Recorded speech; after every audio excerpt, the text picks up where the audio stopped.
Day.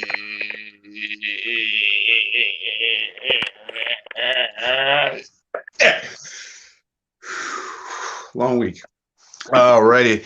Okay, so we are gonna kick this thing off real quick, and go through our introductions. It's a little bit smaller crowd today, but apparently that punk ass COVID will do something. So why don't you go ahead and introduce yourself first, Sister DJ LOL. First of all, it's DJ LOL. I love how Gene gets into character. Backstage, he was a whole different person. It was weird, but when it comes 5, 4, 3, 2, 1, he gets into character. It's great. So I'm a comedy writer for the Really Late Show with Matt Struck. I'm a stand-up comic, and I have a podcast coming out. It's called Between Two Perms. I can't find the other perm, but it is what it is. The first episode is launching on Monday. Holla! Right. I was Soul Train. And we all have character when it comes down to the nitty-gritty. Next up, Mr. Marcus. Marcus Hemingway. You can find me on Instagram at marcus.hemingway58. I'm just a personal pundit with political ideas and some solutions every now and then. I thought you were going to say I'm just a person of color. I'm like, oh boy, here we go. Comedy's starting already. Today, what is the biggest problem that we're facing? And how much longer do we really have in the USA? My mom says we ain't got too much longer. And so with that, I want to kick it off with something a little bit different than we've done in the past, because I'm still in the trial and error aspect of trying to see what works for This Ain't the Show. And I figured we start off with a little bit of undeniable helping of hypocrisy that we're all seeing right now on the front screen. Hit it! But people have to realize at this point that this disease is going to put many, many people, thousands and tens of thousands of people's lives in danger. I suspected that we were all going to be about to close them down, and this would be the last chance to get some exercise. I got no exercise whatsoever over the weekend. I was in this building a huge percentage of the time. You know, how could indoor dining still be open in gyms? And I wish they could stay open. I really do, because I feel for the business owners. I need exercise to be able to stay healthy and make decisions. I'm going to figure out some new way to do it going forward. A number of days ago, there were 6 Bay Area counties that led with stay-at-home orders. Now, as I speak, some 21.3 million Californians reside in a community, in a city and or county that have similar orders. We wanted to know if you have lost credibility after photos have circulated of you at the birthday party earlier this month. You weren't wearing a mask in those photos, and yet you were talking very closely with other people. We're not telling people they can't eat, but indeed, I made a mistake being with a few extra people beyond the guidelines that I've been promoting. As Dr. Fauci said earlier, and I wish the president would listen to him or hear him even, that you just cannot think that this is pretend it went away and go out there. I think that that Bishop Solano owes me an apology for setting up. So Wendy, I'm going to take my mask off when I speak. I will as well. I'm waiting so that we can do a little political theater. Okay. Stay home. Stay home. Stay at home as much as possible. We found out about your trip through a tip. Had that not happened, it's possible you might have left, come back last night. We wouldn't be having this interview right now because no one would be the wiser. Did you think you were going to go on this trip and no one would find out about it? You know, I never even thought about it. It was a personal trip, personal time. And, you know, I've traveled, several times since the pandemic began. You know, what is your message to the people who apparently are tired of wearing the mask over their nose as well as their mouth? They think it's uncomfortable and annoying, and it's just too much for them to handle, so they're just not doing it. Thank you. Thank you. You know what's really uncomfortable and annoying? When you die. Hey, how you doing? God, Murphy, how you doing? You're having fun with your family. In the meantime, you're having all kind of other bullshit going on at your house. Social distancing works. Please pay attention. Stay home, save lives. But a photo that surfaced on social media showing the mayor after getting a trim has some asking, what about me? The mayor was asked at least twice about the haircut this afternoon. I'm out in the public eye, and I'm a person who I take my personal hygiene very seriously. As I said, I felt like I needed to have a haircut. Getting your roots done is not essential. Felt like I needed to have a haircut. What am I doing right now? Saving lives. Felt like I needed to have a haircut. That's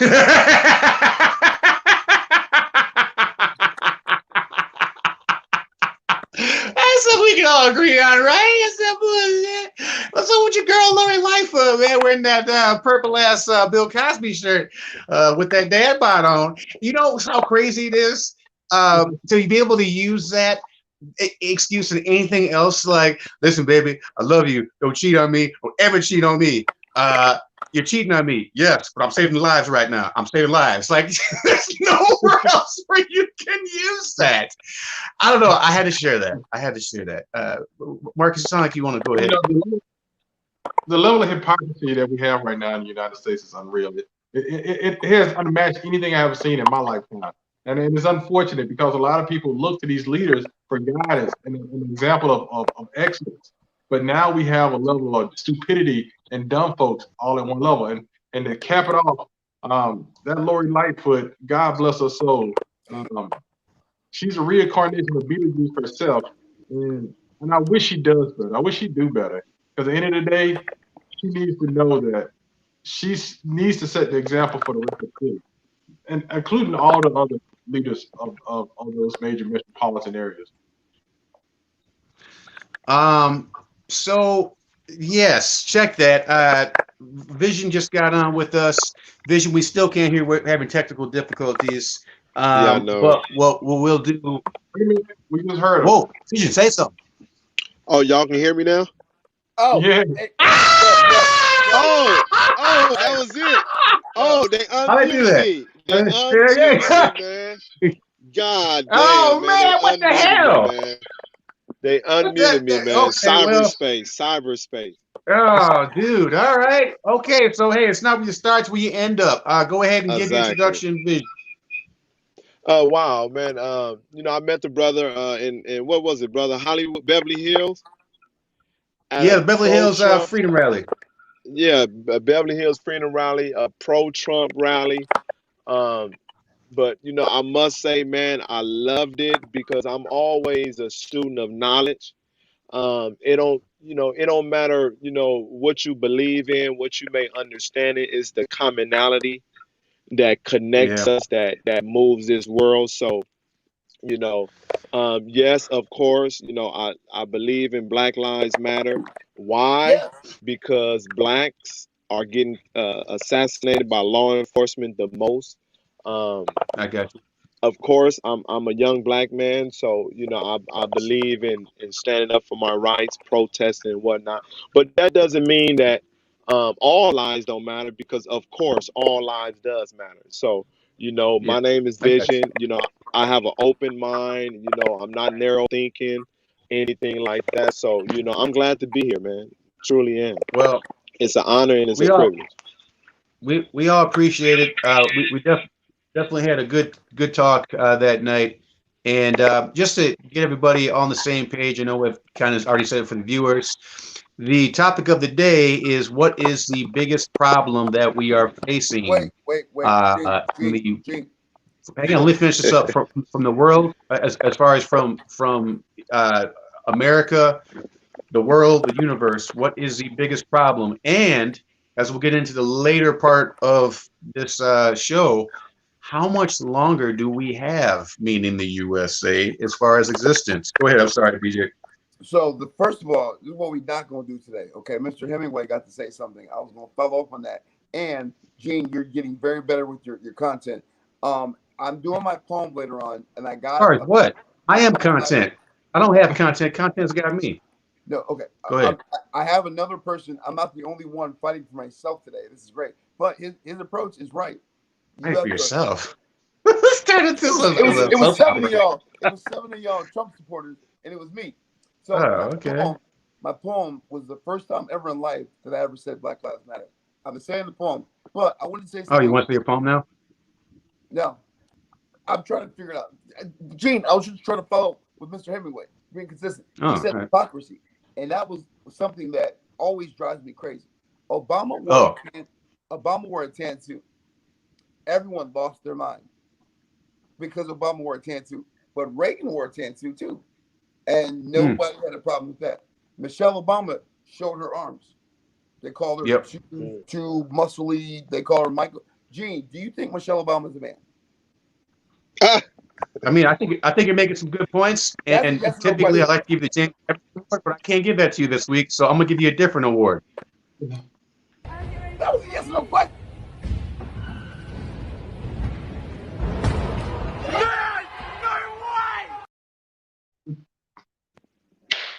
No, listen, no. See, when I changed, that was hilarious. But when I changed the subject, I need to know if I'm talking to somebody and they think Michelle Obama's a man. People really think that. But okay, DJ, no, oh, I'm about to say LOL. It's like Noel, but Noel. Like Noel, DJ Noel. But let's answer the question on hand, because I really want to answer this question. What is the biggest problem that's facing the United States and the world? That's a great question, and I'll tell you the answer. I'll give you the answer because I got distracted because I was on a phone call, family Zoom call with Terrence Moore, and Terrence said something, and my mom corrected him. Terrence said, "Money is the root of all evil," and my mom said, "Can I say something, Terrence? The love of money is the root of all evil." That's what's the problem with the whole world. Yes, it is. That's my answer. The love of money. And let me 10 examples. Let me say this right here. I don't know how nobody knows who Terrence Moore is aside from you and I. I can't wait to call him up. And Terrence, just for everybody watching, I mean, man, you just go ahead and put someone's name, like the first and the last name. Man, I can't wait to talk to Smo, man, because that's how I would have done that. I know exactly what he's going to say, and he's going to give you a phone call. I have to do that anyway. Vision, we grew up with this. I've known Terrence went to high school with him for some 25, 30 years. And he's playing first and his last name. Terrence, I didn't do that, man. You better talk to the dude. Gene, what you need to realize is you need eyeballs on this podcast, right? My whole family. Yeah, but not Social Security giving out. Terrence, I already know what Terrence is going to say. Man, you can't be doing that to me. You better come get your boy. So let me say this right here. What's his phone number? Can you give his phone number to the viewers too? Can you do that? I'm sorry, Marcus. Go ahead. So to me personally, I think it's finance, not in the sense of individual finance.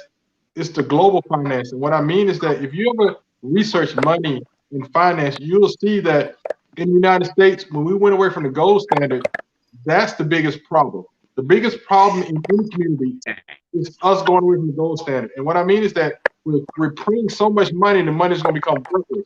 And what's going to really hurt the Black community, anything else, is financial understanding. Now, we can talk about Black Lives Matter. We can have a discussion to why it's a good thing or a bad thing.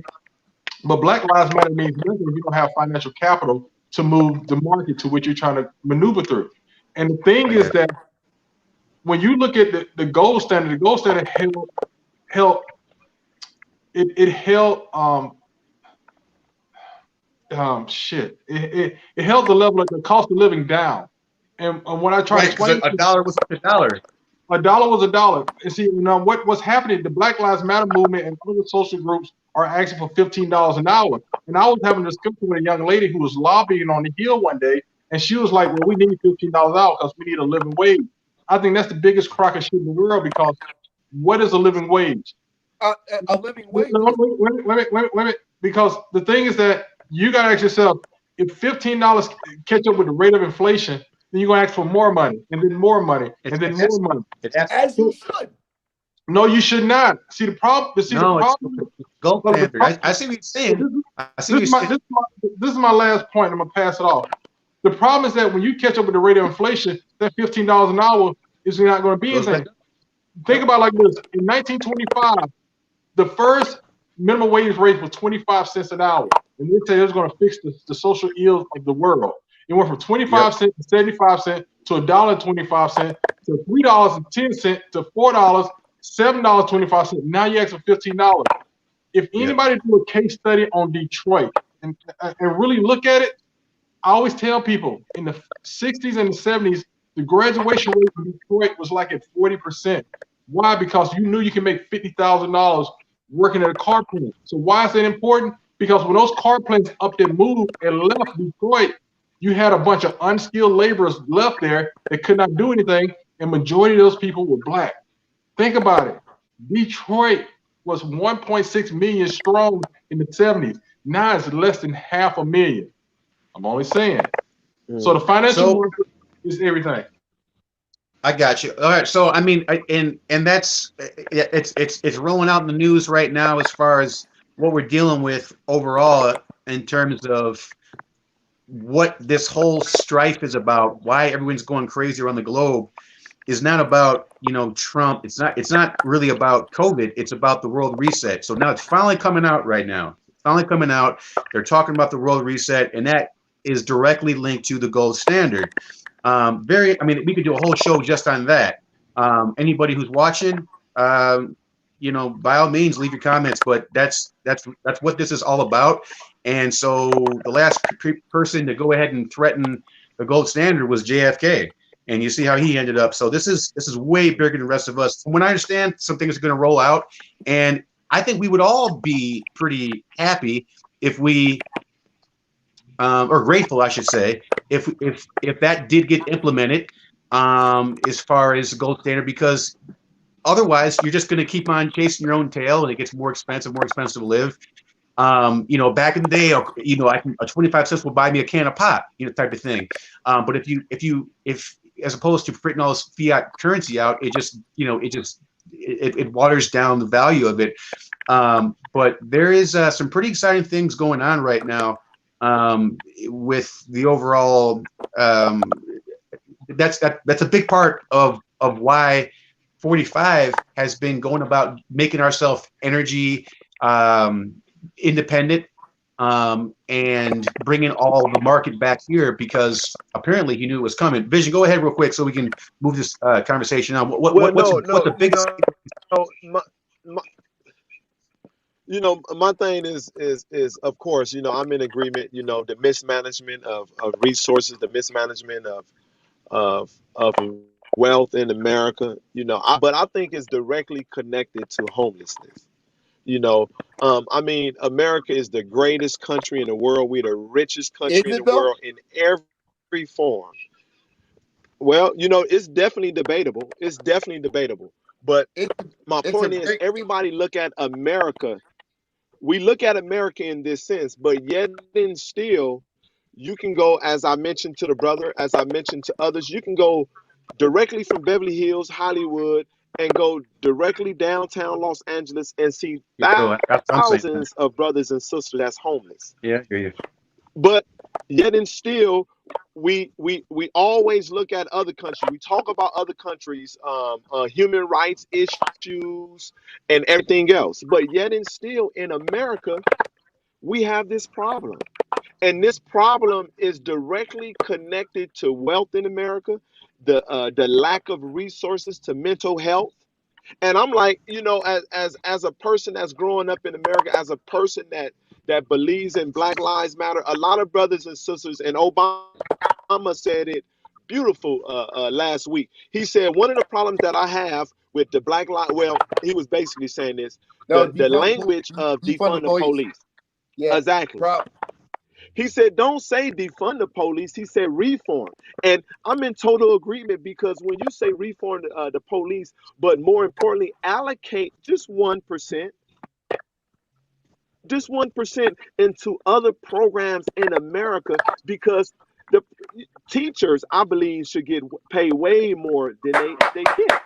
But yet and still, they don't. But in America, you know, because every Friday we do a program, brothers, and that program is on 5th and San Pedro. We feed the homeless. I mean, Maya Angelou said that it's not about what you say to people. It's about how you make people feel. Yeah, right. You know, and brothers and sisters come to us. So homelessness is my pet peeve right now. It's the biggest thing that I'm trying to attack. Housing, Right. mental health, drugs and alcohol programs. 'Cause, again, I'm in America. There's no other Okay. place Wait, in wait, the wait, G. world. Can I follow up on that? Yeah. I want to say something real quick. So the thing is, that brother, all you brothers, good looking, smart, articulate. The thing is, he was saying about Black Lives Matter and education and homelessness. Oh, being in America. If you go anywhere in the world and a war breaks out and someone sticks down their flag, you better hope and pray it's the flag of the United States of America. Because there's so many things that you just know. There's gonna be laws, there's gonna be rights, there's gonna be this, there's gonna be that. The United States is a great country, right? Amazing. Do I say it's the greatest country ever? I struggle with that because there are some other countries that are smaller. We've got the biggest, like 17, $20 trillion economy, right? But we spend more on our military than the next 20 countries combined. That is not true. That is not true. It is 110% true. No, it's not true. But go ahead. Who else? Go ahead. Who else? Hey, real quick, Who let me else? go ahead and cut in real I quick because I want to make sure that Who else? we're being guided to the next part of the discussion. So some of us think it's if I'm saying it correctly, Vision lost DJ. Well, he'll come back. Vision, you still there? He's still there. So Vision, you think it's homelessness? That's number one problem. Marcus, you think it's banking in regards to getting back to the gold standard? Is that correct? Am I saying that right? Yes. Okay. And then I have to admit, I don't remember with DGLO. What was his claim as His far is as basically economics too, money. Okay. Okay. He'll correct me when he comes back anyways, like he always does. And I think in all, what everybody is saying is the same thing. I mean, going on to the whole America thing, putting the flag, that's a different discussion, but we can get off to the weeds, right? And go to a whole nother thing there. But just to keep things concise, I think you have one person saying 8:45, other one saying quarter till. It's the same damn thing. What came first, chicken or the egg? As far as how that's managed is a whole nother story in terms of, all right, so I'm homeless because I didn't manage my money the right way, or I'm homeless because my money didn't manage me the right way. I mean, I don't know, that could go into a lot of different directions. I am still waiting for DJLO. He'll get back on. If I can rebut, yeah, go ahead. Give me 2 minutes to Mr. Vision. Mr. Vision, I understand the nature that everybody wants to fix all the social ills of America: homelessness, jobless, racism, xenophobia, all the ism in the world. Everything comes down to understand local politics and personal choices. And let me explain. When I lived in LA for 4 years, I didn't understand the level of homelessness because I didn't take time to go look at local politics. But when I realized that in order to get somebody off the street, you have to find them suitable and sustainable housing that the city is going to pay for. And the problem that the city can afford to pay for housing in the manner of the market in LA. No state can print dollars. No state. Only the federal government has the right to print dollars based on the level of value. So that's the first thing. The second thing, the personal choice is to be homeless. Now, a lot of people say, who wants to be homeless? Nobody really wants to be homeless, but the thing is that they want to take advantage of the area to which they're in. You take a homeless person in LA, will they go down to Moreno Valley? No. Will they go out to San Bernardino? No. Will they go out to Simi Valley? No, because why? It's certain levels of resources that they take advantage of in the city. The thing about it that the United States is the greatest country in the world. You are correct. But there's other opportunities in other states to refuse to go to. Here in DC right now, the homeless problem is just as equal, damn near somewhat greater than LA. But the problem is that they don't want to go to Arlington or Alexandria or Montgomery County or PG County, because why? The resources and the benefits in DC are so much greater. the problem with the homeless population, the reason I know is because when I was a probation officer, also in LA, also in DC, I supervised homeless people. And they would say it's a personal choice to me to stay. I can go somewhere else and probably get a job, but they refuse to go. They want the city to take care of them in a way that the city cannot afford to take care of them. Now, we can give money out. If anybody should be helping out the homeless population, is Silicon Valley. That's where at least 60% of the money of the world is pretty much coming from Apple, Microsoft, Google, Spotify, you name them all. But they don't give back to that population. They give a 1% of their margin to say they're doing something positive in these communities. There's not enough resources to help out over 100,000 homeless people in the state of California right now to the factor, to the way you may want it to. So if you move some of those bodies to Wyoming or Idaho or Montana, they will have a better quality of life if they choose to go. But they do not want to go because why? They want the city to give them the resources they feel like they deserve. It's not the money there. I mean, you definitely have. You cannot escape poverty. Poverty is always, or I should say, homelessness is always going to be here since the beginning of time. But you can lessen it. And so a real quick vision.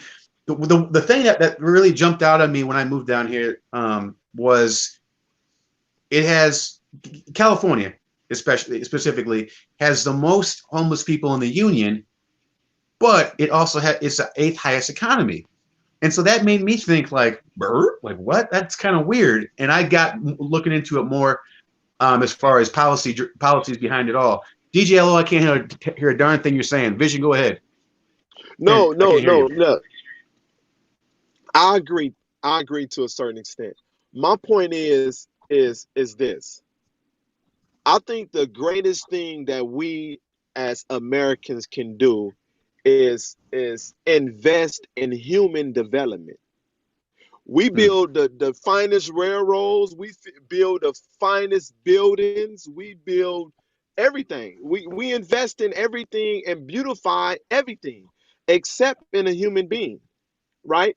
At least from what I see, the people in downtown Los Angeles that I come in contact with 3 or 4 times out of the week either have a drug problem and or a mental health problem.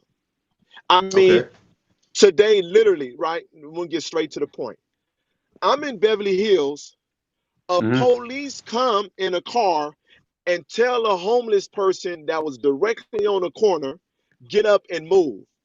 He got up and moved and drove off. I said, wow, I wish I would have had my phone at that moment because I would have took a snapshot.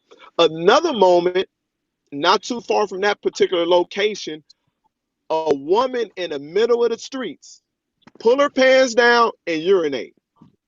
Yeah. My business partner said, wow, she had enough sense not to urinate on herself. But she's in the middle of the streets urinating. So it's drugs and or mental health. And that's the problem I agree that with. I have. We don't I'm with you on that. Humans. We don't invest in humans. And that's a problem. A couple years ago, we don't invest in humans. A couple years ago, they closed down most of the asylums nationwide. Patton and all of them. Yes. Yeah, and so like that's a big problem. So I lean kind of more in the middle between the both of you as far as what you're talking about, Marcus, is that's worldwide. That will affect the entire world. I mean, it is working smarter rather than harder, but it's one of the most prolific things that's going on right now to get us back to that system, and that will have, God willing, huge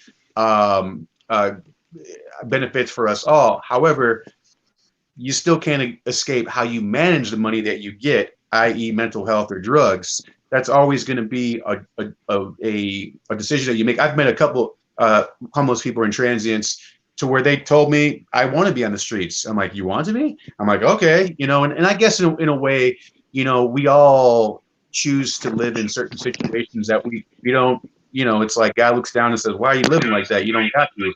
So we're all guilty guilty to it on some aspect, and it blew me away. But there's definitely something with the drugs and the mental health. I have a family member, just getting kind of personal here. She took care of a family from her church that the mom had a drug problem. Okay. And so my mom's the toughest woman I've ever met, and also one of the nicest women you ever meet. And so she took him in and she said, "All right, you got your husband, you got your 2 kids. You guys can be here for, however long, but here are the rules, and absolutely no drugs," right? So I think it lasted about, I want to say maybe 3 months or so, until the day she comes home, my mom, and she finds her, the mom in the bathroom OD'd. My mom is not a spring chicken, and she's got to deal with that now. And there's a perfect example of someone who's going out of their way to try to go ahead and help someone who's not doing so well. Long and short, they had to leave, but my mom still does help out with the kid, one of the kids who she got along with. And so it's like those people out there, like my mom, they're there. They want to help. Unfortunately, I don't want to confine it just to homelessness, because we all do things we shouldn't be doing, but we do it anyways because it's convenient. DJ LO, can you talk? I can't hear you. Now you're muted. That's funny. Can't hear you, man. I think he's doing that on purpose. I think he's No, he's not.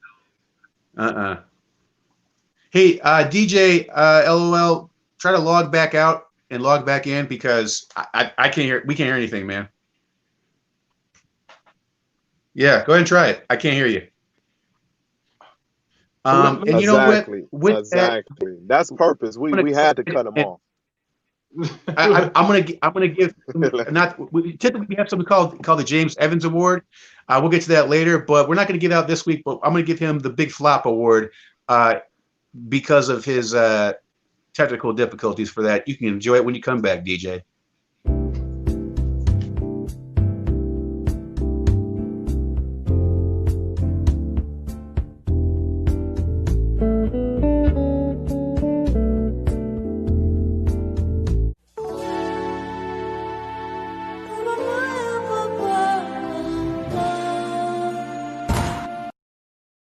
Oh, wow.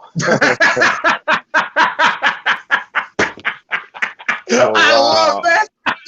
You see his face? He was so proud. Oh, shit. Oh, so DJ, when you get back, you can go ahead and check that out. That's the word that I just gave you for your punk ass technical difficulties. Any which way, Marcus, go ahead. I know you wanted to talk. When it comes to drug addiction, what I'm about to say might sound kind of cold and heartless, but you got to lock them up. And let me explain. Can you hear me now? So yeah, we can hear you. No, so, Gene, you're doing that on purpose. You got 2 Black Lives Matter people on here, and both of us had technical difficulties. I'm saying you're doing something with your podcast. All right, I'm giving it to you again for that. I'm giving it to you again. No, see, trying to.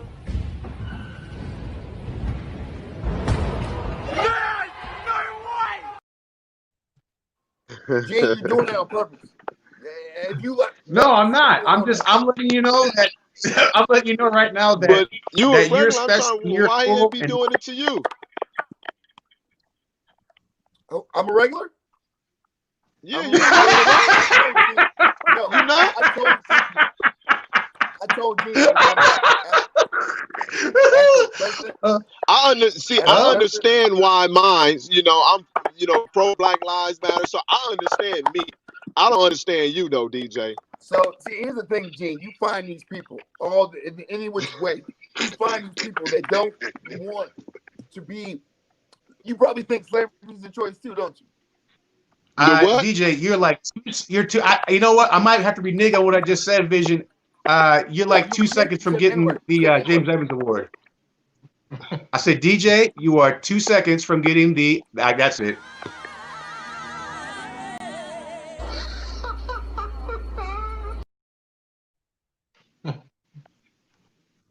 I had to do it. I had to do it. Go ahead, Marcus. Or who was talking? Yeah, let me say this. Again, it might sound cool and heartless. When somebody's hooked on drugs, sometimes the best thing is to save them from themselves and lock them up. When I was a probation officer, and I made recommendations to the court that somebody's freedom is taken away, I did it out of place of love, because if I put you in treatment, it wasn't going to work.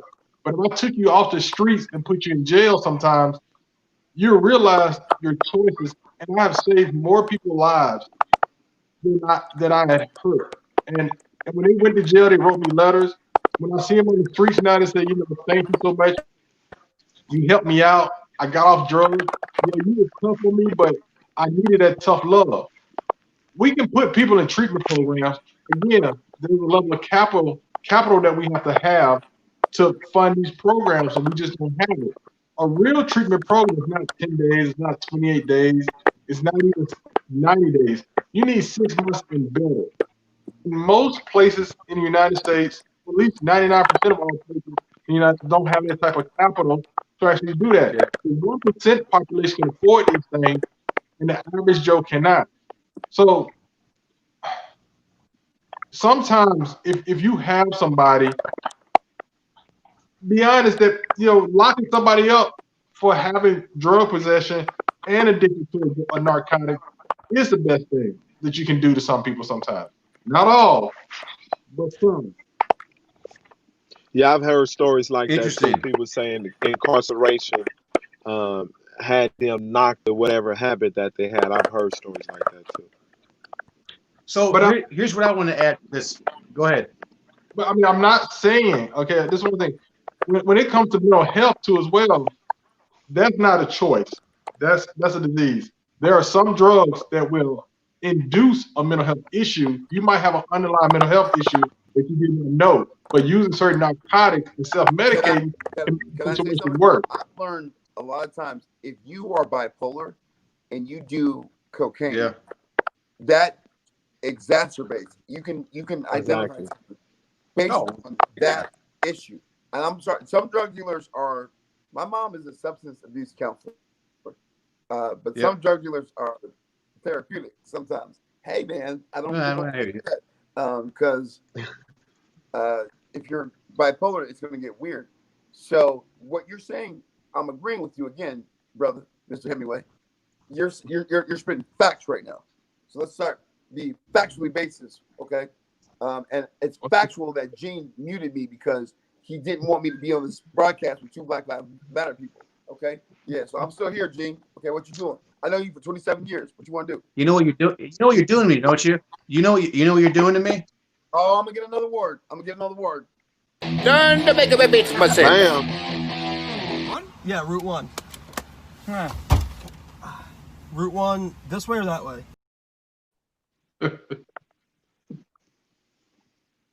You getting all of them tonight. You getting all of them tonight.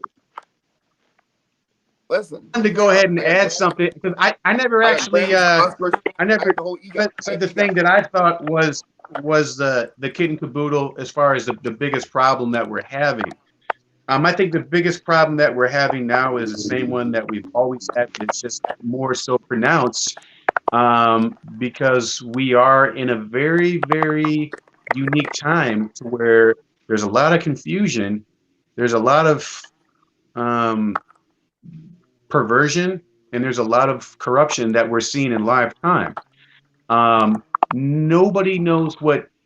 I mean, what's one of the catchphrases? Fake news. So we entered this period called the postmodern period, postmodernism, and that's a whole ideology that there's no such thing as objective truth. That's crazy, or absolute truth. Excuse me. And so everything becomes subjective. Feelings are more important than facts. And so this has been going on for some time. And I mean, people you even hear it in the way we talk. I feel like I want a hamburger. I feel like I don't like him. I feel like I'm going to vote for this guy, yada, yada, yada. So my 2 cents on that is the the one thing that is hurting us the most, which connects everything else, is our relationship corporately to God. That is it.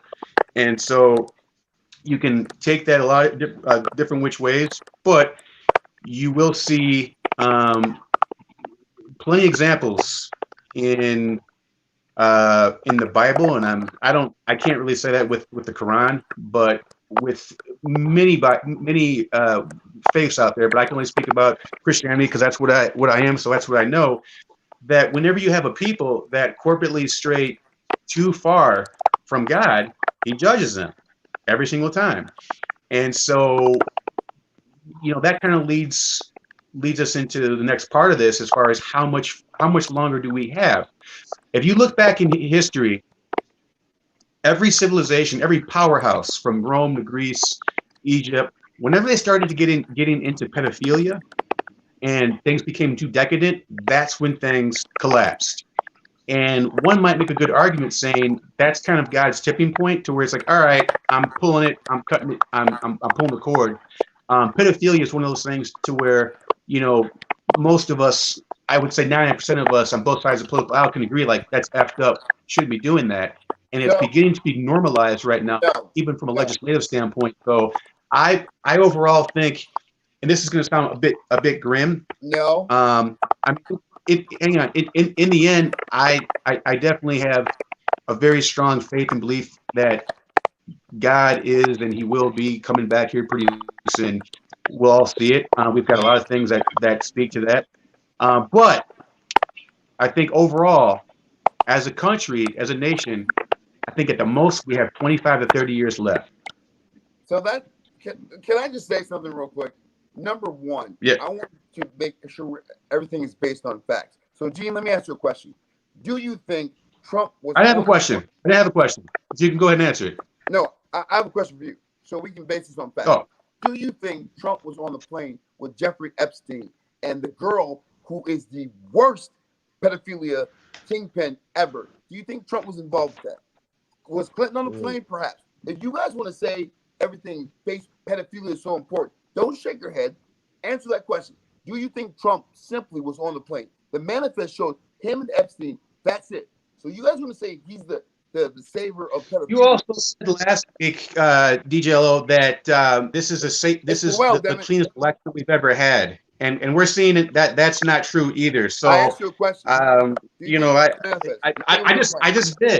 just did. You're bringing up things without having any corroboration. You're going to your PolitiFacts, which have been proven to be fake facts.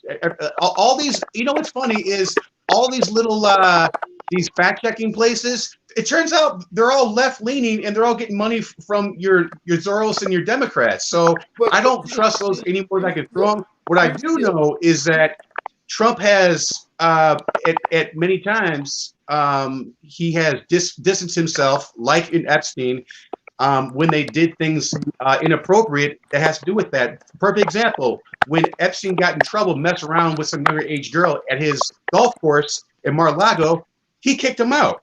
So I know that, and that's on record. But as far as the big picture, no, absolutely. Everybody knows who's an elitist, who's in like the cool kids club. They all know that he doesn't mess around like that. That's not what he does. So I don't want to take a conversation as far as Trump being involved in pedophilia, because everyone knows that he's not. That's why Drain the Swamp. Let's talk about Drain the Swamp. Drain the Swamp. There's two types of currencies there. There's blackmail, and then there's going ahead and trying to go ahead and pay somebody off. And the problem with that guy is he doesn't take it. He doesn't take it, so that's a problem. So what we're looking at right now is we've got how much longer to go ahead and and hang on. I can't believe you're going to bring up pedophilia with your boy Biden, man. Well, I didn't even think about that. Respond to you, that's cool. Because in the first go ahead. I was interrupting everybody. And now I'm trying to be respectful because my mom said you should be respectful. And I came on here like Conor McGregor. I apologize to absolutely no one. But you need to address and understand if Trump was on tape saying You just grab him by the pussy. You do whatever. And I So think because you, let me get this straight. Number one, where's this? No. We're not going to do that. Where are you getting this from? Number one, where are you getting this from? Seriously, like where is it coming from? What specifically are you saying? That he was on a plane that went to Epstein Island? Is that what you're saying? So I'm playing chess right now. I'm 3 steps ahead. I'm talking about the grab him by the pussy. If he says that and he goes on the record talking about him and his daughter, what do we have in common? Are you saying that he was on the flight to go to Epstein Island? Is that what you're saying? Yes or no? I will build the case. I'm not a lawyer. He's on Oprah. Are you saying no? You made a claim, and I'm asking you. I'm asking you to clarify it up. Are you saying that he was on the plane to go to Epstein Island? What's the claim you're asking for? Are you? Did you not? Are you saying that Trump was on the Epstein? Hang on. Are you saying that Trump was on the Epstein flight to go to Epstein Island? I am saying there was a plane. There were 150 people: Clinton, Trump, and Epstein, and a bunch of little girls. So, how is Trump going to be the savior of pedophilia when he's going to? What are you saying? Are you saying that he was? You're talking in bits and pieces like it's code or something. What we just all heard is you said he was going on a flight to Epstein Island. Is that what you? Is that yes or no? There is a manifest. Okay, I don't know what you're saying. Good. Guess what? Your viewers will see this. You report, we decide. It's fine. And Gene. You're not making complete sentences. What are you saying? Is Michelle Obama a man? Okay. All right. So we're going to go on to the next thing because what we're trying to that again. Yeah, go ahead, Vision. No, I'm just saying. Damn, back to that again. Is she a man or a woman? What do you mean back to that again? Because people think that. So I need to know who I'm talking to. If you think Michelle Obama's a man, why should it matter? Look. So here's what I've been trying to do. I've been trying to guide this conversation to the bigger picture. We're getting off in the weeds in regards to. You said pedophilia. We're getting off into the weeds. We're going to a different direction as far as you're saying. You're making claims that Trump is involved in pedophilia. That's what you're saying. I did not. Meanwhile, the dude that you voted for, that you voted for is anti-fracking. He's got a big problem with touching little kids, along with his punk ass son, who's got bucked with his laptop. Big problem with that. So that's the last lane you want to go through. What we're talking about is how much longer do we have as far as a nation at the rate that we're going? Is Michelle / Michael Obama a man? I don't know. Maybe he is. That's not my business. Go ahead, Marcus. He need another award. He need another award. He need another award. Look, there we go. Look. I don't think we got much longer though. I think we've been living in hell. I think we've been living in hell for a long time. We've been going down that slope. Look, give him another award. We've been going down that slope for a long time, and 20, 25, 30 years. I mean, who knows? But I mean, in every way you look at it, whether it be the Bible, whether it be holy sayings, the Quran, whatever it may be, all of them is saying that we living in that time of judgment, and we definitely are. We in these last days. They've always said that. But what does these last days mean? The sun is only available for 5 billion more years. So if God can create the earth in 7 days, is it 7 billion years? So a fly, 1 day for a fly is a lifetime. So is it allegory or is it, That's what they say. That's what they say. Okay. You know what? Go ahead. So let me say this right here. I mean, what everybody's saying is kind of correct. When you look at the cosmic clock, and I learned this from Neil deGrasse Tyson. Humans only been on the Earth, on this planet, existed for maybe like 10 hours, according to the cosmic clock. The Earth has been here for put that in perspective. What is 10 hours? 10 billion years? Put that in perspective.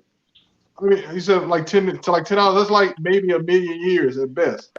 The Earth is over 4 billion years old. Yes. When we look at when we look at the last days in a sense, I believe the last days is an individual thing. Because once you start living your last days as you get older, then that's your personal existence. You are a universe within yourself.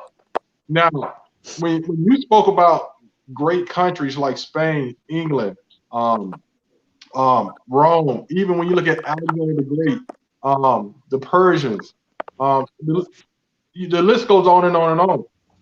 The main thing that corrupt all countries, corrupt all great societies, wasn't to the most pedophilia, but I understand it claims because once you get to a certain level in life, you can do no wrong. But it was always back to finance.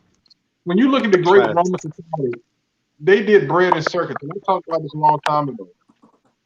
They give us the bread and the circus to take our mind away from what's really happening. We got football, we got basketball, we got all the drugs we want. We can do whatever we want because why? Right. The real problem is not social injustice. It's not cops killing black folks. Hell, it's not even black folks killing black folks. It's the market to which we live in, which is the financial market. That's hurting us the most. One thing I tell a lot of black people when I talk to them, we are the first one to get hurt, but the last one to be told. And I believe that. My mom said it all the time. I never understood it, but now I understand it now. When you look at the financial market, black folks do not invest, they don't buy houses, they don't purchase anything, even when they have the opportunity to do so.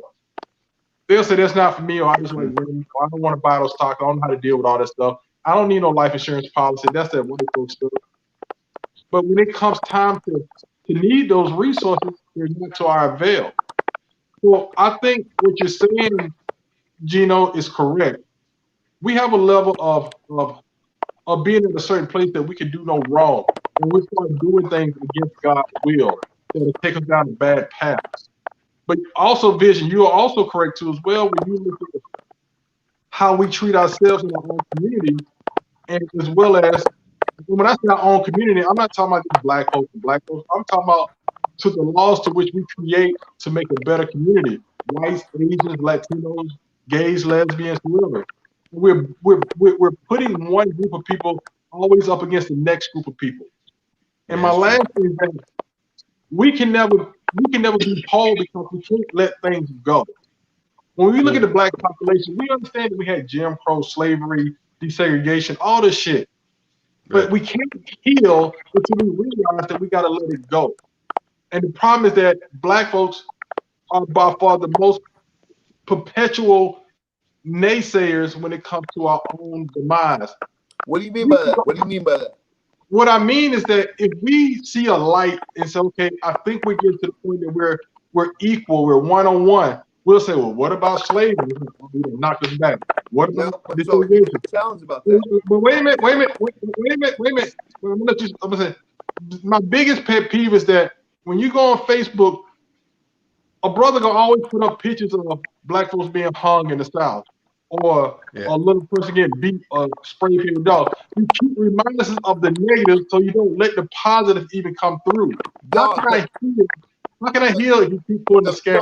No, the problem is all the white people want to celebrate George Washington every single day and the history of this country every single day. But if a black person says, hey, but you know what? You think, and you guys can tell me if this is right or wrong, I don't care. Think about this. Everyone talks about George Washington's teeth. They'll say, is it wooden teeth? Is it that teeth? And Terrence did the research. George Washington took the teeth from his slaves and put them in his mouth. So, see, that's exactly what I'm talking about. That's exactly what I'm talking about. Go ahead, Marcus. Go ahead, man. Go ahead. What does that matter to heal the black community? Because if we keep talking about the negative of 1776, how can it help 2020? How can it help us heal? You're going to say, well, we need to know our history. I get that. But my thing is that if that history is always in a negative connotation to put a black person with a white person, how does it work? Especially if we have is it something wrong with us learning our history? Look, my mentor is Elizabeth Calvin of the Human Rights Watch, a little small Jewish lady. From birth, Jews learn their history. Thank you. They learn what Hitler did to them. What's wrong with black people learning what we went through so that we won't be put in that same condition or similar? Because we still suffer from that. Psychology, the psyche is very important, brother. I mean, our people are still suffering from that sickness right now today. Mr. I Vision. mean, you So talk. I hear what you're saying, Vision, but let that brother speak. I think the bigger problem is anytime you're in a relationship, you're going to have to compromise and you're going to have to let things go. I personally don't believe half of what your psychologists say because they're making up as they go. They change the definitions every damn year in the TCSF5.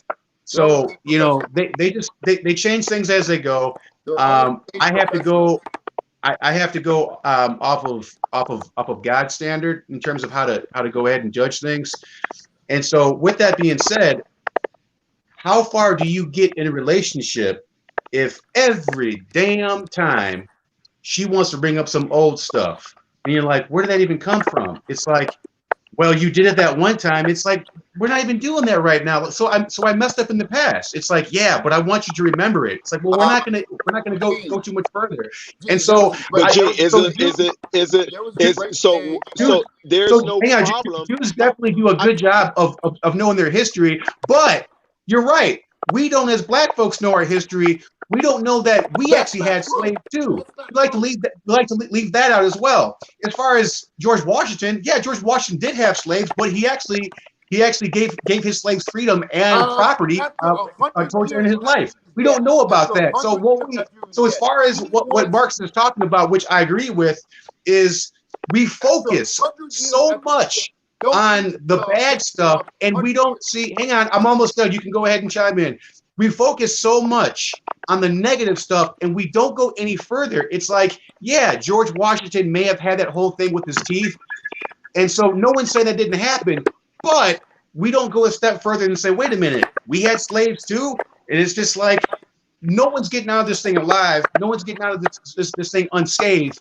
Everyone's got blood in their hands. And it's just like, what are we supposed to do to really get ahead? Especially when, like, currently we have the most black millionaires in the world living in America. How bad can it really be? But, you know, what I want to get from all you guys real quick is how much longer do you think we're actually going to be around as a nation? Like I say, I think we're going down. I think we've been going down on that slope. All scripture 5, speaks 10, of 15 this. years? 1 year? 25, 30. 25, 30. Okay, I'm with you. Unfortunately, you see it every day, and we're going down. We're going down, definitely. Now, Vision. How do you think we're going to go down exactly? What do you? I mean, you can look at what's affecting us right now. You can look at directly what's affecting us right now with this pandemic that we're in right now. You have some people coming out today and saying that's the punishment of God. You know, that's the punishment of God. What's going on? If you want to say that, then can I say 3 times I live with a girl. I've been exposed to COVID. Never, not once did I get. Every test is negative. So am I blessed and highly favored? You probably blessed and highly favored according to them. What's that? Or is COVID even real? Favored according to them. Or is it even real? Because exactly. But see, my argument with that is, if it's not real, the whole world's been affected by it in some way, form, or another. The world is affected by it. I agree. There's so many inconsistencies from, you know, your PCR tests are admitted to be 90% inaccurate.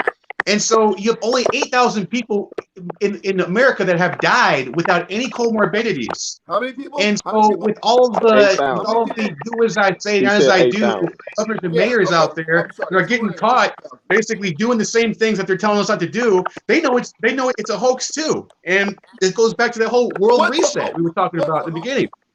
So I think it's about as real as, you know, a unicorn. Sure, I'm out there. I'm sure that they're out there somewhere, but it's just a horse with a damn horn on his head. Let me say this right here. I agree 100% with Mr. Vision and also with DJ OL. Thank you. Let me finish. It's all right to learn our history. It's all right to learn it, but we don't use it as a cudgel against another race. The problem that I have is that with my race of people, we don't read. And the reason why I grabbed my book because I love books. I'm reading this book right here, The New Jim Crow. I do not agree with it. I do not agree with it, but I'm reading it. I'm reading this to his women. You gotta read stuff even if you don't. I'm reading this to his women. I'm reading Blackout. I'm reading this. You may not like this, Mr. Vision, but I'm reading this. It's called Black Lives Matter. Black Lives Matter. Okay. And also, the main book that I think every black person should read is some Plato. Read Plato. You got to understand every facet of life and culture. And the problem with all these books that I read is that when I talk to another brother about the stuff that I learn in these books, especially this right here, it's not because it has a derogatory title. It gives you the end result of what happened. White fragility. Wait a minute, wait a minute, Mr. We don't. When a black person is shot by the police officer, or a black person commits a crime, we look at the nature of the action versus the end result of what the court proceeding gives us. Prime example: a brother can get arrested for drugs, and the police might rough him up.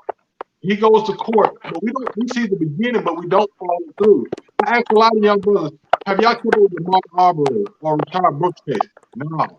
Why haven't you? Because the information is there. When we look at a global society, a lot of other cultures are more engrossed in the total understanding of a situation. They want to see it from beginning to end. In the black community, that was what I was saying earlier. We don't take the whole story. We just take one part of it. No, yeah, we don't I have something to say. We rock that.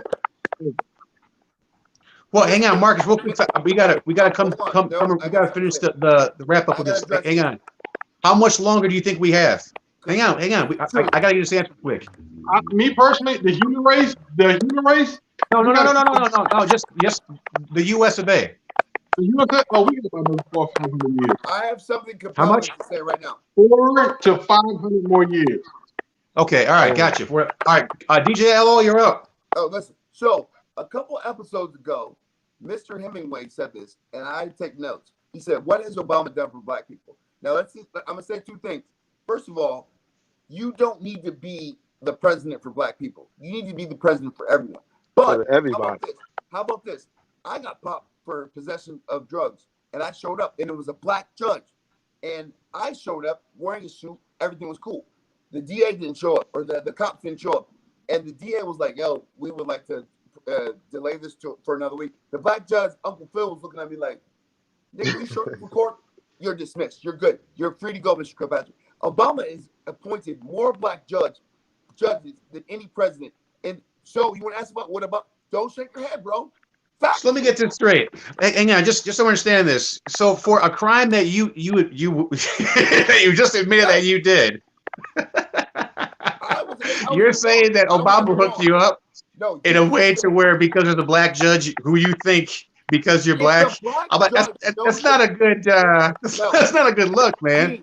If the black judge knows the black experience and knows that brothers get pulled over, no black experience. He understands it. Let me get this straight. Whoa. I agree. Let me get this straight. DJ, that's your experience. I agree. That's your experience, not the black experience.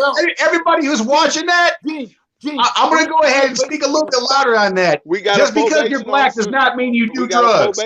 Marcus has lost more hair. He's trying not to lose any more over stuff like that. That's not the black experience. Let me say this right here. When Obama left office, he left over 200 vacancies in the federal court. Exactly. He cannot fill state and local courts. Those are run by the state. Right. And those are permits. He got black ones in there. He didn't point black ones. He left them all vacant for a reason. For a reason, he left them all vacant. Because if he knew he filled those seats and those judges made rulings against what he was trying to do, then it would hurt what he was trying to do, if any.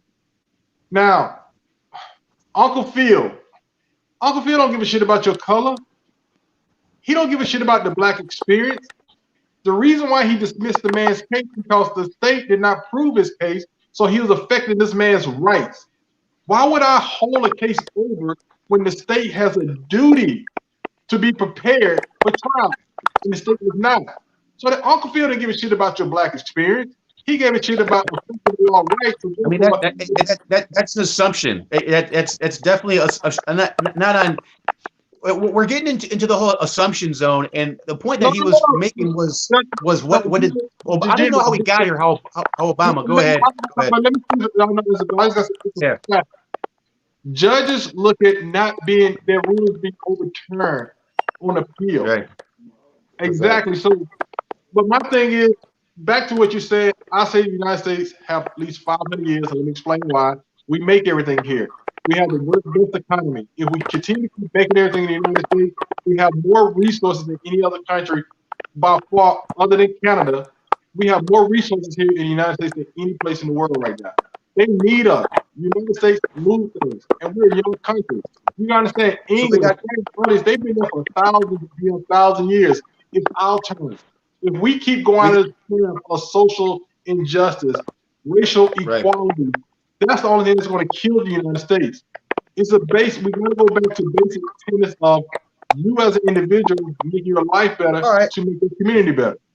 So we got 500 years for markets at the top of the U.S. We got 25 to 35, 30, 40, whatever. Between that, with vision, I'm more with vision on that. And then with DJ OL, how much longer do we have as far as the U.S. is a nation? So the thing is, you're not gonna play mind trick, Jedi mind trick. And Abba, you will Yoda back there. I think there was a guy who, when I was young, 88 reasons why Christ is coming in 88. So we were all scared. We were like, yo, the world's coming to an end. And then in 89, he was like, 89 reasons why Christ is coming in 89. Why are you not giving me the answer? Why are we waiting? I'm talking, Mr. Vice President. So the 89 reasons were...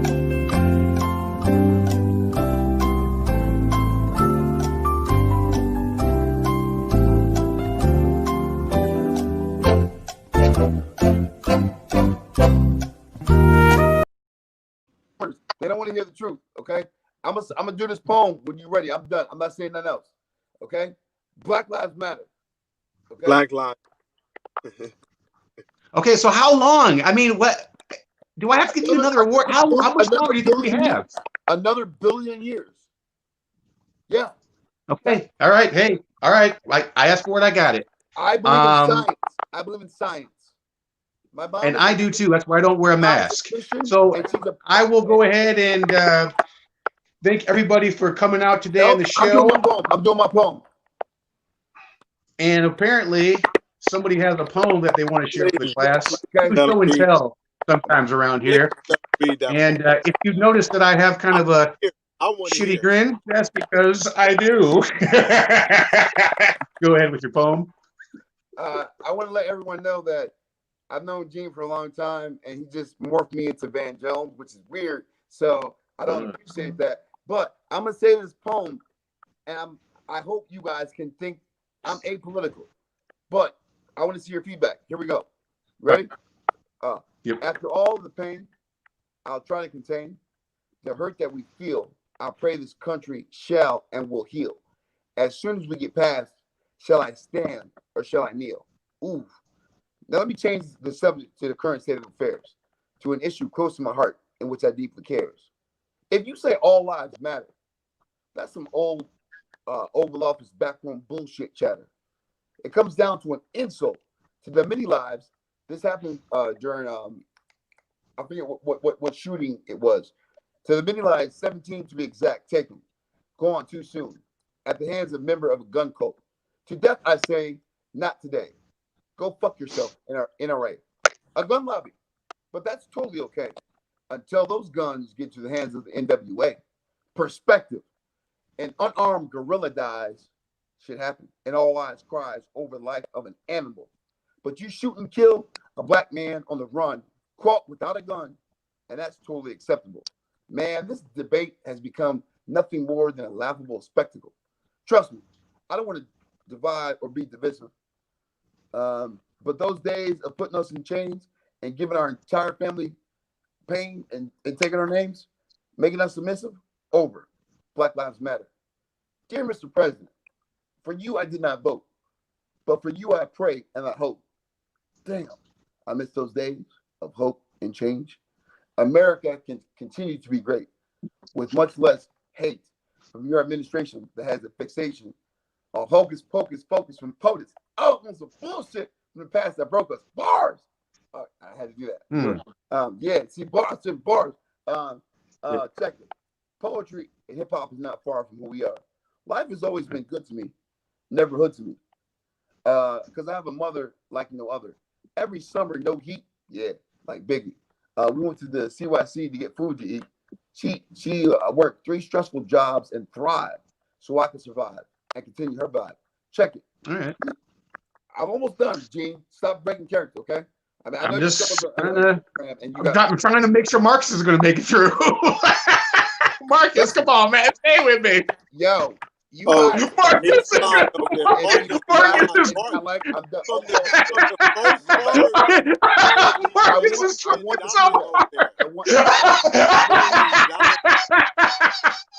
I can't breathe. These Negroes don't like the blackness. Okay, I'm just saying. All right, so hold on. Okay. People willing to inflict pain on the masses and kill themselves, and this pumpkin, thumpkin, Trumpkin, known as Trumpkin, would like to put that hocus pocus on mental health. Anyone willing for killing men, women, and children is the villain. We're dealing the chair. Show our children you care and send them villains downstairs to the main. All lives matter, indeed. Yo, my palms are sweaty. My life may be ready. That was a reference to M. Damn, I wish it was him. Trump taking those bars from the chin. All I can say was a grin. My palms aren't sweaty. My life has made me ready to help change we can believe in. 17 lives, and we offer thoughts and prayers. Sit back, relax, and give that to the man upstairs. But all lives matter, right? Yo, I wrote this listening to Cardi B, and I drank a 50 Bacardi. And if you voted for Trump, sorry, not sorry. Yo, bars. That sounds like some Carries One or some Nas at the end. Thank you. Yo, I'm done. Yo. Black Lives Matter. Black Lives Matter. You know what? That was one of the most worst. You know what? I can't even. Hang on. What you just said is one of the most insanely idiotic things I have ever heard. At no point in your rambling, incoherent response were you even close to anything that could be considered a rational thought. Everyone in this room is now dumber for having listened to it. I award you no points, and may God have mercy on your soul. That's what was going on in Marcus' head. Marcus was saying the whole time. Me too. Gene, your